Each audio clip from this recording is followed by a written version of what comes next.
Voilà pour la deuxième vidéo, donc avec le devoir pour demain, puisque là vous aviez votre travail d'aujourd'hui. Alors, première chose, donc page 80 que vous avez normalement faite avant de faire la vidéo, de regarder cette vidéo. Si vous ne l'avez pas faite, mettez sur pause et allez d'abord faire la page 80, exercice A, B et l'exercice 1 en dessous. Voilà, donc vous avez terminé puisque maintenant je viens de le rappeler. Alors on y va. Première activité, il fallait calculer, mais il fallait commencer par les parenthèses. Donc je faisais d'abord, alors en primaire, vous vous rappelez, on faisait d'abord comme ça, 8. Alors en secondaire, on ne fait plus ça, on écrit le calcul. Donc 8 fois 2, on obtient 16. Là ici, 5 plus la parenthèse 6, ce qui fait 11. Là, 5 fois 3, 15 plus 2. Et ici, 5 fois 5, ce qui fait 25. Après, ils disent, est-ce qu'il y avait des calculs où ce n'était pas nécessaire? Donc, est-ce que si j'avais eu 5 plus 3 fois 2, est-ce que ça aurait donné 16? Ben, on sait que quand il y a plus et fois, on commence par le fois. Donc, on sait qu'on commence par le fois. 5 plus 6, ça fait 11. Donc, ici, où c'était nécessaire? Là, 5 plus, j'ai du plus et du fois. On m'a dit de commencer par les parenthèses, mais de toute façon, je commençais par le fois. Pourquoi? Parce que le fois est prioritaire. Tandis que dans le premier, c'était bien d'avoir mis les parenthèses, parce que du coup, l'addition qui d'habitude est faite en dernier lieu, bim bim, elle passe avant la multiplication.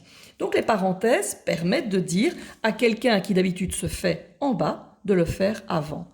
Donc ici, ça ne servait à rien, ce n'était pas nécessaire. Là, ce n'était pas nécessaire, la multiplication passait avant. Là, c'était nécessaire. Donc, dans les cas, donc ça, c'était bon. Mais dans ce cas-ci et dans ce cas-ci, vous marquez pas nécessaire. Petit b, avec la calculatrice, on entoure ceux dont les parenthèses sont indispensables pour le résultat souhaité. Là, c'était de la soustraction qui passait en dernier lieu, c'était indispensable. Là, pas. Là aussi, puisque c'est de la soustraction, on l'a fait monter. Là aussi, c'est de l'addition et là, c'est de la soustraction. Donc, vous avez bien compris, en principal, c'est vraiment addition et soustraction le plus souvent. Si le calcul comporte des parenthèses, la phrase, on commence par effectuer le calcul à l'intérieur des parenthèses. Je le dis en même temps, parce que j'écris pas super bien, vu que en plus c'est mon cours. Donc, on commence par effectuer le calcul à l'intérieur des parenthèses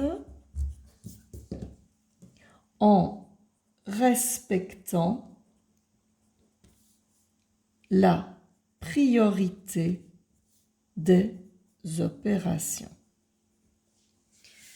Exercice 1 en dessous. Ils nous ont montré ça autrement, avec des petites cases. 2 fois 45, ce qui fait 90. Et puis 90 plus 5, ce qui fait 95. J'écris le calcul. 2 fois 45. La multiplication est de toute façon prioritaire, donc je n'ai pas besoin de parenthèse. Plus 5. 2 plus 45, 47. Et puis fois 5, 235. Mais là, c'est de l'addition qui est passée avant, donc vous avez besoin de parenthèse. Ici, 2 plus 45 fois 5, mais la multiplication était prioritaire, donc pas de problème pour arriver à la réponse. Ici, 2 fois, mais on a fait passer l'addition avant, donc vous devez mettre des parenthèses pour arriver à la réponse de 100. Je passe à la page 81.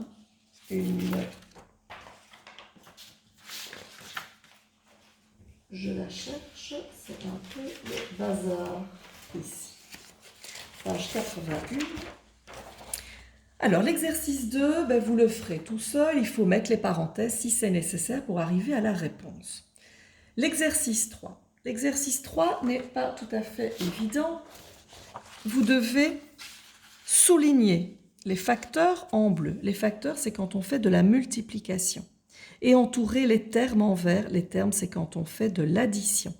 Donc ici, je vois un fois. Qu'est-ce que j'ai à gauche du fois? Tout ça. Qu'est-ce que j'ai à droite du fois? J'ai ça. Je souligne en bleu. Ici, j'ai un petit fois, avec juste 18 à gauche et 3 à droite. Le 30 plus n'est pas pris avec parce qu'il n'y a pas des parenthèses. Là, j'ai un fois. J'ai un petit 4 devant, mais j'ai une parenthèse derrière. Je souligne en bleu, etc., etc. On entoure les termes en vert. Donc ça, c'est quand on voit de l'addition. Ici, je vois un plus. Qui est l'élément à gauche? 30, j'entoure en vert, et 18, j'entoure en vert. Plus, j'ai 30 à gauche, mais là, attention, j'ai tout ça. Pourquoi j'ai tout ça? Parce que ça, c'est prioritaire, donc il va falloir le calculer d'abord. Exercice plus important, c'est le B. Il faut donner le nom de l'opération principale. Mettez en fluo ce qu'Amplitude dit.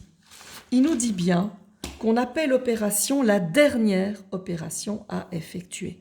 Soyons honnêtes que d'habitude, la dernière opération, j'arrête pas de le dire, c'est l'addition et la soustraction, mais pas toujours. S'il y a des parenthèses ou des puissances, ça peut ne pas être l'addition et la soustraction. Par exemple ici, c'est pas l'addition vu qu'elle est entre parenthèses, donc la dernière, c'est le fois. Ici, c'est de l'addition. Ici, c'est pas l'addition parce qu'elle est entre parenthèses, alors du coup, c'est le fois. On entoure, non, on donne le nom, je l'ai mis en fluo, et on donne le nom. Donc, multiplication, addition, multiplication, addition, multiplication, addition.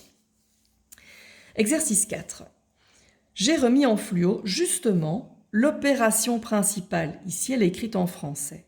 Nous avons la somme du produit de 3 par 4. Ça, c'est un paquet, c'est pour ça que j'ai mis des parenthèses. Et, rappelez-vous, le petit « et » va avec somme, donc mettez-le en fluo, et 6. Ce qui donne, quand je vais écrire le calcul, je cherche mon crayon, le voici, j'ai une somme. Donc on doit écrire juste l'expression, il n'est pas écrit calculé, hein. Écrit l'expression, donc j'écris. La somme, c'est donc plus. À gauche du plus, c'est ce qui est à gauche du « et ». Je vois produit de 3 par 4. Produit, c'est quand on fait fois. 3 est le premier élément, 4 est le deuxième. Et de l'autre côté du « et », donc de l'autre côté du plus, j'ai 6. Vous pouvez reprendre le fluo, vous pouvez essayer tout seul et puis vérifier avec le fluo que vous voyez. Pas tout à fait sur ma feuille. Oh, pardon. Je vois que vous ne voyez pas du tout le début de la page de tout ce que je viens d'expliquer. Attendez, je bouge la feuille. Je bouge la feuille comme ça. Voilà, comme ça, vous pouvez faire un arrêt sur image pour bien avoir les couleurs de ce que j'expliquais il y a 2 secondes. Et là, comme ça, vous avez le fluo de cet exercice 4. En devoir pour demain, la page 81. Je continue avec la page 82. La page 82, c'est le contraire de ce qu'on vient de faire. On va reprendre en fluo rose l'opération principale. Je répète, c'est donc l'addition ou la soustraction, sauf si elle est entre parenthèses. Ici, j'ai une addition. Là, ce n'est pas la soustraction, donc ce sera la multiplication. Là, j'ai une soustraction. Là, j'ai une addition. Oh, ça n'est pas la soustraction, elle est entre parenthèses. Eh bien, figurez-vous que c'est le petit 2. L'opération principale est celle que vous dites en tout premier lieu. Donc, par exemple, ici, je le fais oralement, vous essayerez de le faire tout seul, c'est comme devoir. Vous aurez la somme de, qu'est-ce qu'on a à gauche? Le produit de 3 par 4 et de 2. Ici, c'est un fois, donc vous aurez le produit de 5 par, et là, on a une soustraction, je rappelle, retournez voir votre vocabulaire, vous l'avez copié hier, par la différence entre 3 et 2. On écrit ça proprement au crayon si vous avez peur de vous tromper ou au stylo proprement s'il vous plaît pour que je puisse le voir. Et l'exercice 6, ce sera pour demain. Voilà, excellent après-midi à tout le monde et à demain pour avancer là-dedans.